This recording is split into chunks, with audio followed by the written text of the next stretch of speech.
Keep it in basketball. Speaking of Cavs and Warriors, LeBron James had a little Halloween party over the weekend with all his Cavs buddies. Thanks for the invite. It included some not-so-veiled shots at the Warriors, including some tombstone cookies with Klay Thompson and Steph Curry's names on them. LZ, are LeBron's cookies petty? Ooh, you better. Hell no. I want a dozen of them cookies right here. What you know about LeBron's cookies? Butter cookies. I want to know, did he bake them themselves? Now, I love it when a player or a team trolls another team but calls them out. What I don't like are subtweets. I don't want you kind of saying that. If you're going to call them out, go ahead and do it. I love the fact he put their names on it. Right. I love the fact that the photo's out there because you know what? This just gets us excited as fans. It's like going, ooh, when they face each other, what's going to happen? As someone with a little bit of experience in making fun of other people, it's just a tag. I love it, like, because the #1 rule is when you see that they're sensitive, when you see that's something that they don't like, you go right for that over and over and over again. And that's what LeBron's doing, man. He's doing the perfect thing. Like, it's clear from Draymond's comments, you sensitive, bro. So they're gonna keep doing this stuff. And like you said, LZ, it ain't a subtweet. It wasn't a leaked picture. He posted the picture on Instagram. That's how you troll. That's how you hashtag hate hard. Yeah.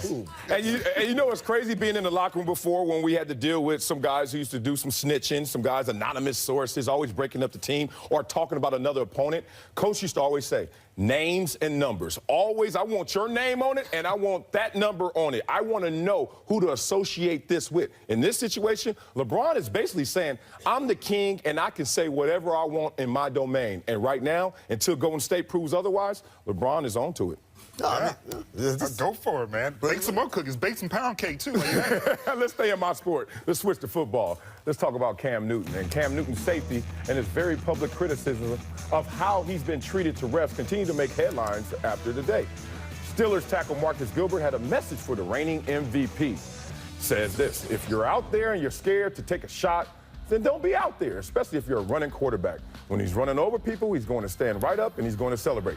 This is the game of football. LZ, does Gilbert have a point? No, especially when you consider the fact this is the same team that did not shake Burdick's hands when Burdick had that late dirty hit on Roethlisberger last year. Members of the team did not shake their hands. Why? Because they didn't appreciate it. And they also complained about the hit. So it's like, listen, bruh. You know good and well if Roethlisberger was getting, if he was getting hit up like that and there were no flags, and there hasn't been a flag in 2 years now for Cam, you will be saying something. So Cam is doing what he should be doing. He didn't rant. He wasn't crazy. He wasn't highly emotional. He just said something needs to be done. And when you look at the fact that the NFL then comes out today and says, yes, there was a late hit that was not called, he seems justified in his criticism. And you know what's crazy? That he's going to conflate the two, saying that, oh, Cam Newton, when you're running, which is legal to run at the quarterback position and being that big, everything is legal. But when he points out that these illegal hits are occurring, all of a sudden he's scared. I don't understand where the fear comes in. Cam is highlighting the illegal actions of his opponents. When he runs, those are legal actions, so don't conflate the two. Well, why y'all acting like this ain't trash talk? The guy's talking trash. He ain't baking no cookies. That's true. That's true. He didn't bake any cookies. He should have done that. In what way is he talking trash? It's just if you're scared, say you're scared. That's not like an actual analysis about Cam Newton's argument. So why map it on to the fact that Cam is bringing notice to illegal hits? That to me sounds like you're shook. Like you don't want to just directly say Cam's scared. Just say that. Don't say, oh, well, Cam is scared because he's pointing out that these illegal actions are taking place. There's also a bigger picture thing here, which is you play football, man. It's kind of part and parcel thing. You're going to get hit. I mean, that is true. I mean, like, the way that Cam said it, when he said, I don't feel safe out there, I'm like going, well, you're the quarterback of the football team. You shouldn't feel safe. but keep it in context. You know what he's saying. Like, everybody knows there are borders around our game. Borders of ethics, parameters that we all have to respect. And we want guys to go home. We want guys to go home to their families and live their lives. We don't want to see a guy who knows it's illegal. Calais Campbell's a tremendous player, but even he was mad that he went low on Cam Newton and apologized to him. How come the NFL in that moment can't get those same calls You know what else we don't want to see? Them hats that Cam Newton be wearing. Bro, stop. Stupid. Get out of here. That was true. Was that Zorro? Black Zorro? All right, let's talk about those hats. Let's jeer one of those hats. Speaking of bad news, it's time for 3 jeers, and our first jeer is Doug McDermott. McDermott gets set up for easy dunk, but can't complete it. I didn't even know he could touch the rim, so I'm kind of happy. He didn't have his Wheaties this morning. Yeah, somewhere Woody Harrelson is saying, yep, told y'all, long time ago. 2 jeers for Alshon Jeffrey. Bears, Vikings. Jeffrey gets hit in the back. of the dome. Bow. With the ball. Is that a concussion? Hey, that is a perfect pass by Jay Cutler, I'll say that. He was balling last night, wasn't he? Yes, he was. I want to see a skills challenge with him in it. 3 Jeers for Patrick Patterson. Raptors Nuggets. Patterson seems to get hit by something imaginary.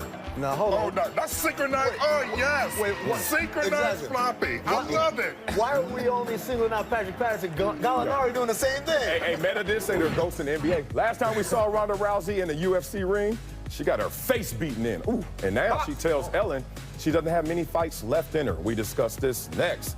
This is Sports Nation, and that hurts. Sports Nation is presented by Toyota. Let's go places.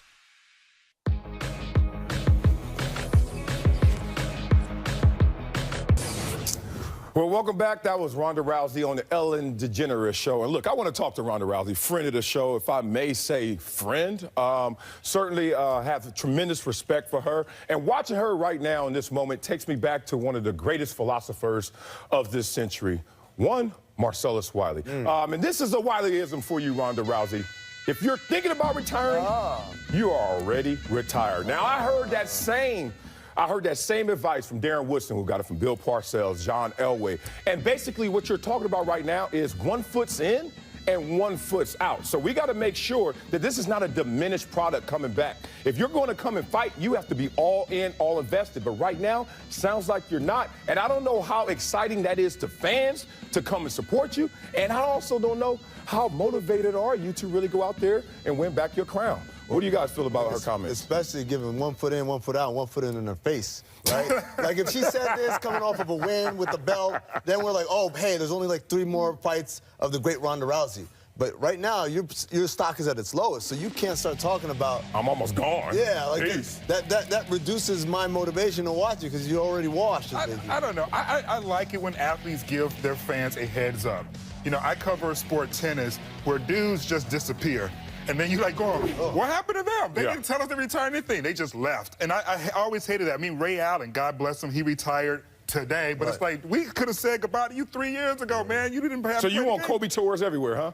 Yes, I do, actually. Kobe tour for you. I want Kobe tours. I want some share tours. I want a heads up. Let me know this is the last opportunity I'm going to get to see you play. I don't think that means that she's not going to give it her all. I just think it means... It diminishes what your capacity of all is. You know what diminished her? Being asleep on the ground for like 5 minutes. That diminished it. But then you have to return, climb back up that mountain. And if you're right now saying that that mountain is not that steep, you're lying to yourself. It's steeper than it's ever been because you're not invincible. But like, that is not what I heard, though. What I heard was, I'm not going to be doing this too much longer. I did not hear, I'm not going to give it my all. You cannot. No, I'm not saying that. I'm just saying you can't make these kind of grand statements when you're literally a product that nobody wants to watch. Like, you got to get back to being dominant again. Did you just see her on TV? Clearly, people are still fans. She's still a star. She's on the most popular talk show on television. She still matters.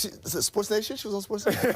Second most popular. She's still a star, but is she still going to be a star in their fighting? That's the difference. And she got distracted before. Sounds like maybe she's falling victim to that again. All I know is those legs were really rubbed up with cocoa butter. Yo, you saw that at Shine. Her shoes were like mirrors. Like the Michelle Obama shine. I ain't mad at her. Let's move on, y'all. Get that image out my head. No love for my enemies. Suns' first-year head coach, Mr. Earl Watson, wants to put an end to any players being buddy-buddy with their opponent when it comes to Twitter and Instagram. Got to get it. He doesn't want his players following any opponent. Watson told the Arizona Republic, I don't even like our guys to follow other guys on Twitter. This Twitter friend, Instagram friend, let's cut them off. Say hi to them in the summer. Should the Suns listen to Watson and unfollow opponents on Twitter?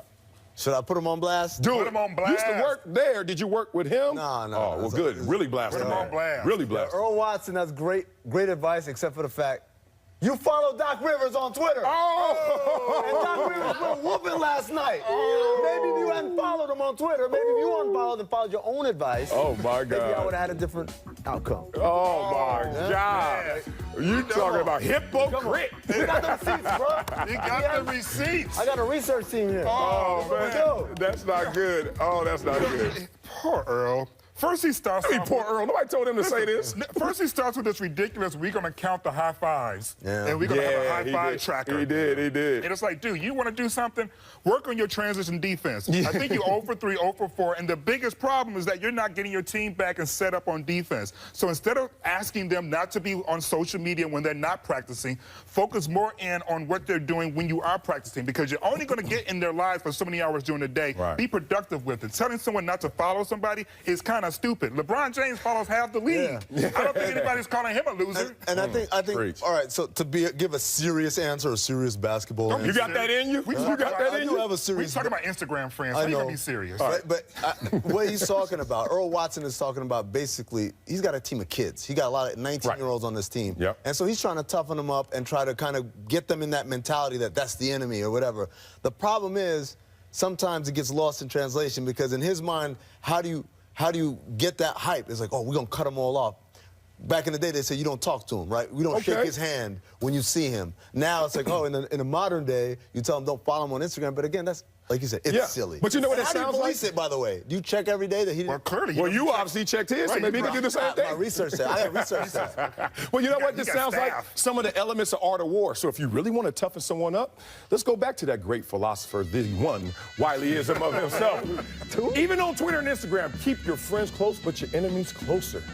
Even on Twitter. Think about that. Like, okay, LeBron is doing it. If I want to know about you, I'm going to follow you and I'm going to know every move. So it's not just about friendships. Maybe the guys are already tough enough. You know, they know it's about the audience appreciated it, by the way. Yeah, they like that. If he wants to do anything about social media, then again, follow what LeBron does, what Aaron Rodgers sometimes would do. That when you're competing during season, you stay off of social media altogether. You don't go through the efforts. I always thought that was weak-minded, but I'm out of that. I always thought that's weak-minded. You don't go compartmentalize. It's a go and unfollow. But, I mean, again, LeBron's got rings. I put that in the same bucket that I'm first in, last out. All those cliche kind of actions we say and do. Like, that doesn't change your focus. Compartmentalize. You can do one thing and do another. You're a highly skilled athlete. You should be able to do both. Marcellus. Let's go back to... he thinks they're highly skilled. Let's go to Jimmy Kittle, and we'll be right back.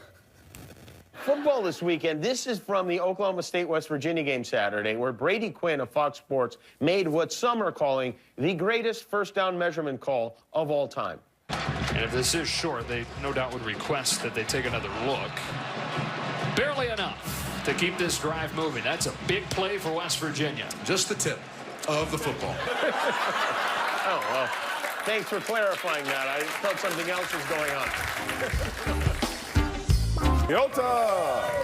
Do it. Woman in New York hit a $42 million jackpot, but the casino says there was an error and offered her a steak dinner instead. I mean, I love me a good steak. I was a good steak. Is this a fair trade? Hell no, man. Why they always trying to disenfranchise us? Why they... Reparations, baby. Where are our reparations? On BET ESPN, we need reparations for this lady right here. 40 acres in the state. That is messed up. You imagine the highs and lows of that moment? It probably was a skirt steak, too. Wasn't even like a filet mignon. No. You know like a Sizzler's. Sizzler, all you can eat. Worse. Looser. Dance moves. Look closely. This guy gets his groove on in the background. All right. LZ, did this guy nail the MJ moves? He nailed a MJ move, but yesterday was Halloween, and he needed to be doing the Thriller. That's what he needed to do, not the Michael Jackson, Billie Jean, or it looks like could have been Beadle. We all know. You know Thriller. Come on, help me out. It just looks like he got something on his shoe, and he's trying to get it off. What we doing? The Thriller. Everybody knows the Thriller move. That is straight up Billie Jean, so he gets a 7. That's Billie Jeans. Or Billy Khaki. I don't know what that is. He's trying to get gum off his shoe. That's what it looked like. Let's go to winner. Comebacks. The Cubs head to Cleveland for Game 5 of the World Series. LZ, we're going to see a Cubs comeback? What's up? You know what? I would love to see a Cubs come back because I would love to see Cleveland deal with losing a 3-1 lead since y'all so hyped about coming back from a 3-1 lead. That's big. I want a little reparations for the Midwest that way. That's big. You like that? 40 acres in the World Series snatched from your... You know what, man? I can't imagine the Cubs winning because their fans are so obnoxious. Have you ever spoken to Sarah Spain? What does that mean? Sarah Spain winning a championship, I can't win with that. I need to keep Sarah Spain down. She is all in. She is all in. Listen, I want that 80-year-old woman, 90-year-old woman who's a Jaeger shooter. I want her to still have something to shoot Jaeger Let's go, loser. Children in Cleveland? Rumor has it that kiddos in Cleveland receive Browns tickets with their candy on Halloween. Oh, my God. Mean, is this a trick or a treat? This is even worse than that. This is child abuse. This is called CPS. This is Amber Alert. These people should be cordoned off and removed. They can't be within 100 feet of a school. It's like slicing up avocado and throwing it in people's bags, and they wishing it to squish, squish. No, and then you spat on the avocado. And then you spat. How does that get around the neighborhood? Are all the kids say go to that house, or all the kids say stay away from the house because they just give you tickets? They say stay away. Moving on, from y'all. house. Rick James, your couch, homie. Paul Pierce sat on the Clippers bench last night dressed as Rick James for Halloween. LZ, the Paul Pierce win Halloween. Paul Pierce wins at life. Ever since he said, I call game, instead of I call bank when that game-winning shot when he was playing with Washington, yes. He's been winning at life. This is just continuing that theme. Nah, well, he did play last year for the Clippers, and that wasn't winning. They should have never gave you money. No one bats 1,000. I love it, boy. That is solid. Hey, yo, bench, Doc. Yo, bench. Loser. Marcellus' face? What y'all talking about? Sporting a new mustache and viewers are noticing. Sean tweeted, it's not Halloween anymore. Why is Marcellus wearing a fake mustache? Oh, y'all ain't right. Well, obviously, it's Movember, and you talk about men's health. I'm trying to promote awareness for that, and also prostate cancer. So, you know, why not take a leap and look like I look? Do I look good? Or Marcellus, you look I'm not going to comment on you looking good because that could be an HR offense, but I will say that it is good to remember that men have to be concerned about their health as well because we are more apt to die because we don't go to the hospital and do preventative care. So it's good for you Thank for you. reminding men to check the business out. Yeah. Marcellus, you look like a black Tom Selleck. I look like some M&Ms and some candy. Look like I look a little Shaq-ish. I don't know what's going on. I wouldn't embrace the Shaq part. Look like Shaq lost a few. You look like the kid on SNL who plays Steve Harvey. Look like Shaq had a little baby. All right, better Beadle. We'll be back tomorrow. This is SportsCenter.